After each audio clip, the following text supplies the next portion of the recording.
6 जनवरी 2026 पटना के चित्रगुप्त नगर इलाके के शंभू गर्ल्स हॉस्टल में रहने वाली जो नीट एग्जाम की तैयारी कर रही शाम को अपने कमरे में अनकॉन्शियस और बेहोश पड़ी थी। जहां बच्चे डॉक्टर इंजीनियर बनने के सपनों को लेकर आईआईटी नीट की तैयारी करने बड़े शहर जाते हैं, जिसके साथ इस तरह के वारदात को अंजाम दिया जाता है। इसकी न सिर्फ जाने गई बल्कि घिनौनी हरकतें भी की गई और साथ ही साथ केस को उलझाने की कोशिश भी। माँ बाप अपने बच्चों को खुद से दूर करते हैं क्योंकि वो अपना करियर बना सके, अच्छा फ्यूचर बना सके, और किसी भी माँ बाप के लिए इससे बुरा दिन कोई नहीं हो सकता जब वो अपने बच्चों को ऐसे हाल में देखे। बाकी आप लोग से रिक्वेस्ट है, प्लीज आप लोग वीडियो को लास्ट तक जरूर देखिए, क्योंकि मैंने इस वीडियो में हर वो पॉइंट कवर करने की कोशिश की है जो आपके लिए, हम सब के लिए जानना बहुत ज़रूरी है, ताकि हम सब मिलकर आवाज़ उठा सके। मतलब हम कोशिश तो कर सकते हैं, और ना जाने ऐसी कितनी घटनाएं, कितनी केसेस है जो सिर्फ आवाज़ ना उठाने की वजह से जो कहीं ना कहीं दब के रह जाती है और किसी को मालूम भी नहीं लगता।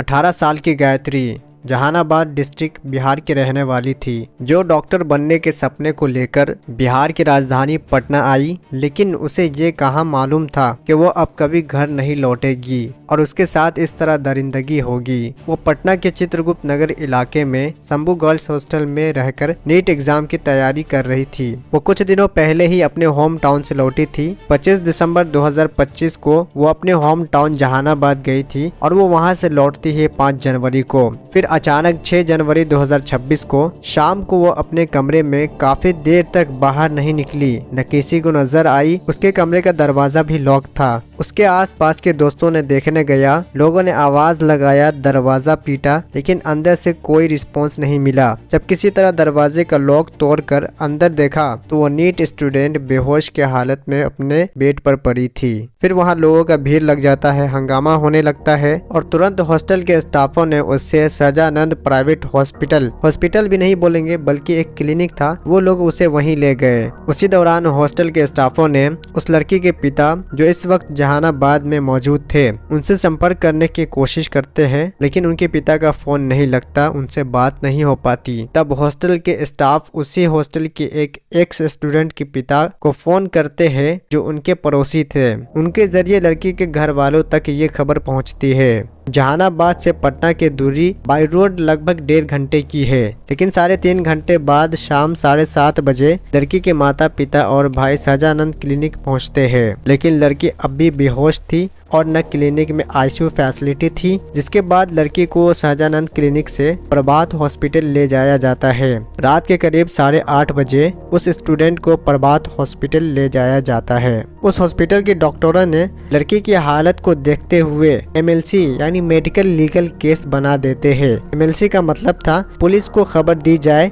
चूँकि प्रभात हॉस्पिटल कदम कुएं थाने के अंदर आता है, तो उस थाने का एक सब इंस्पेक्टर 6 जनवरी की रात को प्रभात हॉस्पिटल पहुंचता है। लेकिन लड़की स्टेटमेंट देने की हालत में नहीं थी क्योंकि वो बेहोश थी, इसलिए सब इंस्पेक्टर अपना नंबर परिवार वालों को देकर चला जाता है। प्रभात हॉस्पिटल में लड़की का इलाज को लेकर चल रहा था, क्योंकि हॉस्टल स्टाफ ने हॉस्पिटल को ये बताया था कि लड़की के कमरे से नींद की गोलियां के खाली पत्ते मिले हैं, और फिर ये एलिगेशन लग गया कि नींद की गोलियां खाई थी और खुशी की कोशिश की। लेकिन ये स्टेटमेंट गलत साबित होता है, इसके बारे में हम आगे बात करेंगे। अगले 5 दिनों तक यानी 6 जनवरी से 10 जनवरी तक नीट स्टूडेंट प्रभात हॉस्पिटल में ही भर्ती रहती है, लेकिन इस दौरान वो एक बार भी होश में नहीं आती। इसी बीच 9 जनवरी को पहली बार उसके पिता पुलिस को बयान देते हैं और 9 जनवरी को ही एफआईआर दर्ज होती है। 10 जनवरी को लड़की की हालत ज़्यादा बिगड़ने पर उसे मेदांता हॉस्पिटल पटना भेज दिया जाता है, लेकिन अनफॉर्चुनेटली 11 जनवरी को ही मौत और ज़िंदगी के बीच चल रही इस लड़ाई में वो हार जाती है और उसकी मौत हो जाती है। लड़की की मौत के बाद पटना पुलिस कैमरे पर यह कहती है कि मामला खुशी का है और उसके साथ कोई भी सेक्सुअल असॉल्ट नहीं हुआ। मतलब पुलिस की थ्योरी यह थी कि मौत ड्रग ओवरडोजिंग से हुआ, यानी नींद की गोलियां से हुई, यानी सीधा कहे तो सुसाइड था। लेकिन एएसपी के इस बयान के अगले दिन जब पोस्टमार्टम रिपोर्ट सामने आया तो कहानी का रुख ही बदल गया, मानो जैसे पूरी कहानी ही बदल गई और पटना पुलिस के स्टेटमेंट का धज्जिया उड़ गया। पोस्टमार्टम रिपोर्ट में था, नीट स्टूडेंट के साथ जबरदस्ती करने की कोशिश की गई थी। करीब 2 घंटे तक वो दरिंदगी करने वाले से लड़ी। गर्दन और कंधे के नीचे वाले हिस्से पर कई खरोच के निशान मिले। प्राइवेट पार्ट पर सीवियर इंजरीज थी। पीठ के हिस्से पर नीले निशान, ऐसा मानो किसी कठोर सतह से रगड़ा गया हो। वो बेहोश नहीं थी, बल्कि उसने खुद को बचाने की कोशिश की और इस पूरे घटना को अंजाम देने में एक से ज्यादा लोग भी हो सकते हैं। पहले इस केस में नहीं हुआ कहना सिर्फ झूठ नहीं, सिस्टम की सड़ी हुई मानसिकता है। जांच में सामने आया हुआ, इससे ये लगता है किसी को बचाने की गंदी कोशिश की जा रही है। फॉरेंसिक रिपोर्ट के मुताबिक नीट स्टूडेंट के कपड़ों पर 18 से 19 साल के किसी मेल का फॉर्म स्पॉट किया गया। जैसे जैसे ये खबर फैलने लगी, पुलिस की नाकामी साबित हुई, लोग प्रदर्शन करने लगे।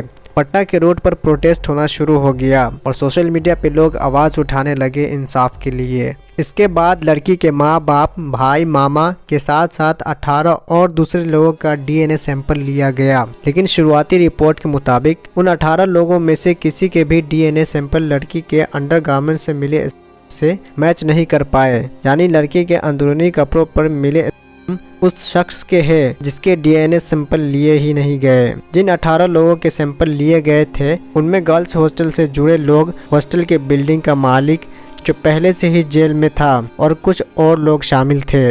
इस केस में पटना पुलिस का कई लापरवाहियां देखने को मिला। बिना किसी जांच के एएसपी अभिनव कुमार ने सीधा प्रेस कॉन्फ्रेंस कर दिया कि लड़की की मौत नींद की गोलियां खाने से हुई है, कोई भी एजॉल्ट नहीं हुआ।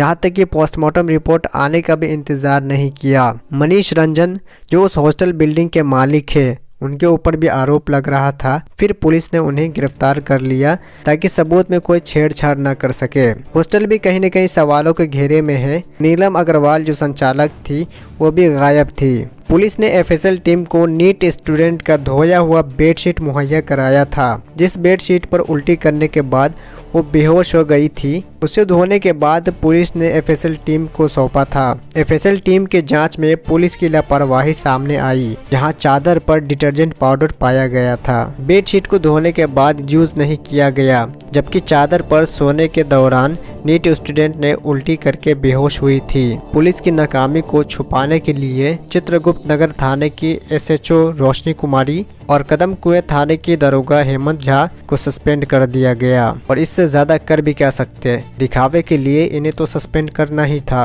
एंड फिर एसआईटी का फॉर्मेशन होता है। डीजीपी पुलिस से जांच लेकर एसआईटी को सौंप देते हैं, लेकिन एसआईटी पर भी उंगली उठ रही थी, क्योंकि एसआईटी में वो पुलिस ऑफिसर भी शामिल थे जिन पर इस केस का मर्डर करने का इल्जाम था। According to some reports, SIT NEET student की travel history and digital history track कर जांच को आगे बढ़ाने और सुलझाने की कोशिश की।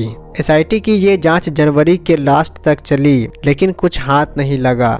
इसी के बाद बिहार के नए नए बने गृह मंत्री सम्राट चौधरी ने सीनियर पुलिस ऑफिसर के साथ एक मीटिंग की। उस मीटिंग में एसआईटी की टीम भी शामिल थी। पूरे हफ्ते भर बाद भी एसआईटी कुछ कर नहीं पा रही थी, इसलिए गृह मंत्री एसआईटी के साथ साथ मामले की जांच में सीआईडी को भी शामिल कर दिया। फिर भी केस में कुछ सुलझ नहीं पाया और अब इस मामले की जांच सीबीआई के हवाले कर दी गई है और सीबीआई इसकी जांच कर रही है। पीएमसीएच की पोस्टमार्टम रिपोर्ट आने के बाद एसआईटी ने सेकेंड ओपिनियन मांगा था। यहाँ तक एम्स में इसके लिए टीम भी बन गई थी। इसके बावजूद एम्स ने एसआईटी या सीबीआई को सेकेंड ओपिनियन नहीं दी। 31 जनवरी 2026 बिहार के डीजीपी का सरकारी आवास। नीट स्टूडेंट के मां बाप और भाई को बिहार के डीजीपी विनय कुमार ने बातचीत करने के लिए अपने घर बुलाया था। उसके मां बाप इस उम्मीद पर डीजीपी से मिलने गए कि शायद उनकी बेटी को इंसाफ मिलेगा, पर इंसाफ तो दूर की बात, यहाँ उनके जख्मों पर नमक छिड़कने की बात हो रही थी। करीब 1 घंटे तक की मीटिंग के बाद नीट स्टूडेंट के माँ बाप डीजीपी के घर से बाहर निकले तो बेहद गुस्से में थे, क्योंकि पोस्टमार्टम रिपोर्ट और फॉरेंसिक रिपोर्ट के सामने आने के बावजूद डीजीपी उनको ये समझा रहे थे कि उनकी बेटी के साथ कोई रेप नहीं हुआ और न ही उसका मर्डर हुआ। उसके माँ बाप के मुताबिक इस मीटिंग के दौरान डीजीपी इस बात पर भी जोर दे रहे थे कि उनसे मिलने के बाद वो लोग बिहार के गृह मंत्री सम्राट चौधरी से उनके घर जाकर मिले। डीजीपी का ये रवैया देखते ही शायद ये लोग समझ चुके थे कि बिहार पुलिस पहले से ही ये तय कर चुकी है या मान चुकी है कि पोस्टमार्टम रिपोर्ट या फोरेंसिक रिपोर्ट दोनों ही झूठे हैं। इसलिए उन्होंने गृह मंत्री सम्राट चौधरी से मिलने से इनकार कर दिया और वापस पटना से अपने घर जहानाबाद लौट गए। उधर वो लोग जहानाबाद लौटते हैं और इधर 31 जनवरी की शाम को ही बिहार सरकार ने केस को सीबीआई के हवाले करने की सिफारिश कर देती है और इस तरह ये केस सीबीआई के पास चला गया।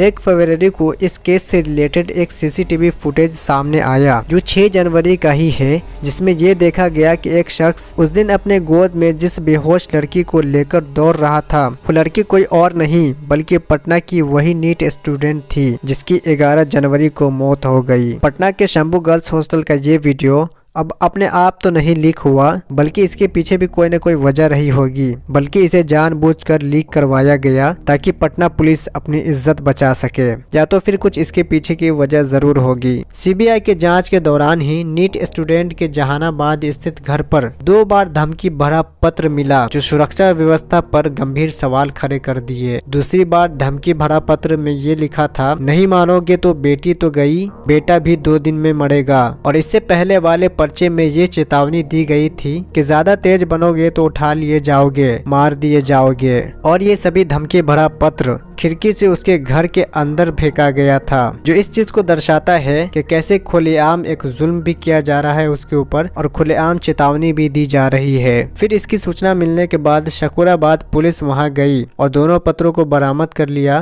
केस भी दर्ज कर लिया गया। एफएसएल की टीम दोनों पत्रों को लेकर पटना आई। पुलिस का कहना यह था दोनों पत्र लिखने वाला एक ही इंसान है। सीबीआई को केस सौंपे जाने का मतलब क्या होता है और फिर उस केस का क्या हशर होता है, शायद नीट स्टूडेंट के माँ बाप ये पहले से जानते थे। इसलिए राज्य सरकार के सीबीआई के जांच के इस एक तरफा फैसले ने उन्हें पूरी तरह से तोड़ कर रख दिया। उन्हें लगा कि शायद ही अब कभी उन्हें इंसाफ मिल पाए। सोचिए, राज्य का सबसे ऊंचे लेवल का पुलिस ऑफिसर, बिहार पुलिस का बॉस, जिसके सामने पोस्टमार्टम रिपोर्ट भी है, फोरेंसिक रिपोर्ट भी है, जिसमें लड़की के शरीर पर जख्मों की कहानी है, उसके गारमेंट्स पर मिले बम की सबूत है। फिर भी अगर एक डीजीपी लेवल का अफसर विक्टिम के माँ बाप को अपने घर बुलाकर ये कहे कि इस केस में कुछ नहीं रखा है, तुम्हारी बेटी की मौत खुशी का केस है, उसके साथ कोई नहीं हुआ, तो फिर वो माँ बाप सचमुच समय का मारा हुआ इंसान नहीं तो फिर क्या है। इस केस के मामले में सीबीआई उसके परिजनों, एसआईटी, हॉस्टल के स्टाफों और 42 लोगों से पूछताछ कर चुकी है। टीम 3 बार जहानाबाद, 2 बार हॉस्टल जा चुकी है, लेकिन केस को टेक ओवर करने के इतने दिनों बाद भी सीबीआई को ठोस सुराग नहीं मिला।